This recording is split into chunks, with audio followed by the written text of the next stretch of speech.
All right, Congressman Delaney, what did you think of your performance today?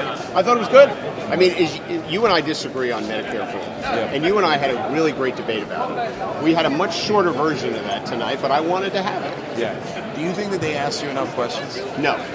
I mean, some questions have short answers. No, I don't. I mean, I had to fight my way into a bunch of these answers. And I was trying to tell the story about my grandfather, who was separated from his family when he immigrated to this country. His 7 brothers and sisters and his mom come to the country. They all get let in, but he gets detained in 1923 and was going to be deported, a little boy. The reason was he had one arm, and we didn't let disabled people into the country. But he got an appeal with a one-armed judge who let him in. And I was just trying to tell the story as it relates to what's going on at the border.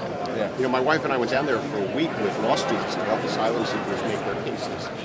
And, you know, and I was just cut off from all that story. So some of that stuff I didn't know. Yeah. But, so, Congressman, you made a spirited defense of bipartisanship tonight. Yes. That is also one of Joe Biden's top Yes. themes. So how do you distinguish yourself from him, given that he's the leader in the field right now, Right. and he seems to have a very similar theme to you? So I think my ideas are actually more progressive. Again, you and I disagree, but I think even you'd acknowledge I have a plan to give every American health care as a right for free. That's my proposal. I just don't make private insurance. That's where you and I disagree. But I don't think the Vice President has a plan to give every American health care as a right for free. You know, I got a big climate plan. You know, I just think at the end of the day, the things that I'm fighting for are actually progressive. The way I'm trying to get there is different. And that's a terrific thing to debate, it seems to me. So I think at the end of the day, I'm pursuing bigger progressive things. Really, at the end of the day, I think that's where we differ. Do you think Joe Biden's the most conservative Democrat in the race? I don't know. I mean, I haven't really laid out people's positions. I would answer it if I thought that, but I didn't know really know that. And how do you think this plays out at the end here? Because you've got a number of progressives in the left wing of the party, Bernie Sanders, Elizabeth Warren, Bill de Blasio tonight coming out very strong on progressive issues. Yeah. And then you've got the middle, the Bookers, the Gillibrands, the Harrises, etc. And then you've got the more moderate wing, which you're in. So do you think one rises out of each one of those wings, 2 rises out of each one of those wings? How do you think it plays out?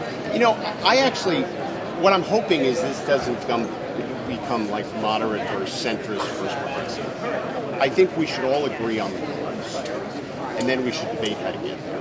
I think there are some people like Elizabeth Warren who have really well thought out plans. Right? I wouldn't say that about everyone else. She and I don't agree on everything, but we actually agree on a lot. But I think this should be about who's got real plans. And then we should lay out who's got real plans, and the party should decide whose plans they like better. I mean, I have a real plan for health care. Medicare for all is a real plan for health care. I'm going to let the voters decide. If the voters pick someone who's for Medicare for all, I'm going to support that person. Right? There's no question.